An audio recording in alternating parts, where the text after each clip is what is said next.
Nazdar ľudia, dneska tu máme nové video z kanála ZEK a volá sa to Umelá inteligencia naskenovala pyramídy a odhalila, kto ich postavil. Tak poďme sa na to spoločne pozrieť. A dole do komentára mi môžete napísať, čo si o tom celom myslíte. A nezabudnite dať like a odber na toto video a kliknúť na zvonček, aby vám nič neuniklo. Tak ideme sa na to pozrieť. Po desetiletí vědci zaznamenávali, že rozměry Velké pyramidy obsahují matematické konstanty, jako jsou π a φ. Poměr obvodu základny k výšce je téměř dokonalý a její vyrovnání se skutečným severem se pohybuje v řádu zlomků stupně. Někteří tyto souvislosti považují za náhodu, ale v kombinaci s podzemními strukturami odhalenými umělou inteligencí je stále těžší je ignorovat. Točité schodiště, krychlové komory a lineární tunely také odrážejí geometrickou dokonalost. Akustické studie odhalily, že některé komory rezonují při specifických frekvencích, což naznačuje záměrný vzhled pro manipulaci se zvukem nebo energií. Možnost, že pyramidy byly součástí většího systému harmonických struktur, získala na síle.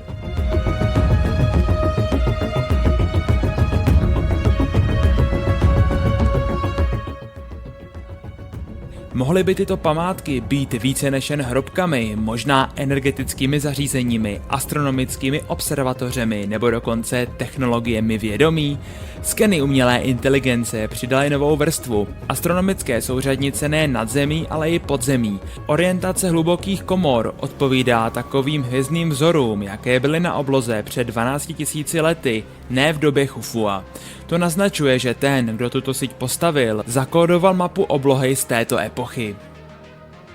Mýty. Mýty o potopě existují v různých civilizacích, od Sumerů přes biblického Noého až po středoamerické civilizace. Popisují vyspělé kultury, které byly zničeny potopou a přeživší, kteří zachovali znalosti pro budoucí generace. Vědci je považují za alegorie, ale geologické důkazy o náhlé klimatické změně se s nimi shodují.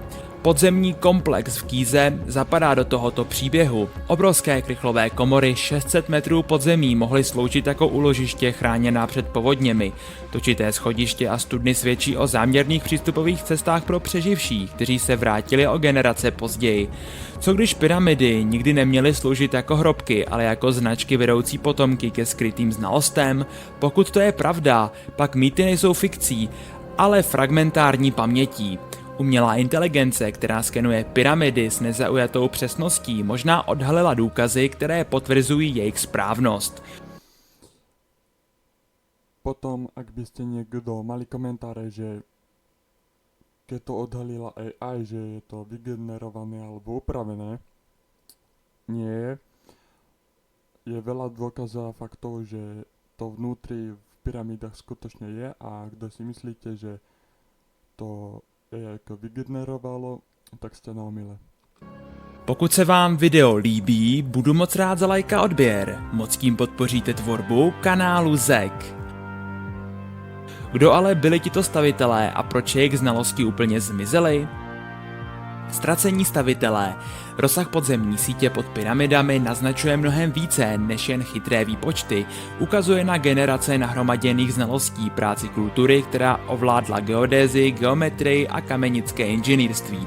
A to vše na úrovni, která by neměla být pro tuhle dobu typická. Spirálové studny a krychlové komory, odhalené umělou inteligencí, nejsou výsledkem hrubých experimentů s dláty, ale produktem odbornosti, tedy technologií, které by vyžadovaly přesné nástroje a metody, schopné tvarovat kámen s hladkostí blížící se moderním strojům. Laserová analýza povrchu kolem Gízy ukázala takové leštění, které připomíná práci provedenou stroji spíše než ručními nástroji. Hrany jsou ostré, plochy rovné a spoje zapadají s velkou přesností.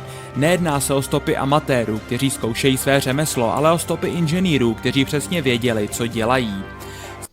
No, a to je ta záhada, že jak vedeli, že čo presne robia na tú dobu. To je veľká záhada. Starověké texty, často považované za mýty, hovoří o božských bytostech, které učily lidstvo architektuře a inženýrství. V sumerských záznamech jsou Anunnaki popisováni jako ti, kteří předávali znalosti o nebesích a stavitelství. V egyptských tradicích je Toft připomínán jako písař bohů, který dal lidstvu posvátnou geometrii a písmo.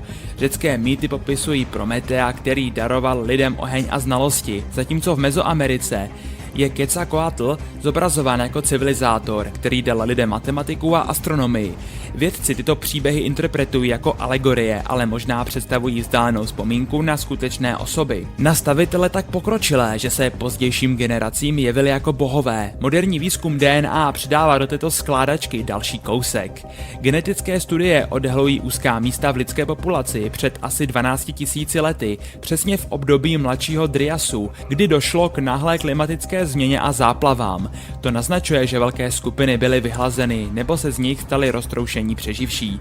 Pokud tito přeživší patřili k vyspělým společnostem, tak jejich znalosti mohly být zachovány částečně.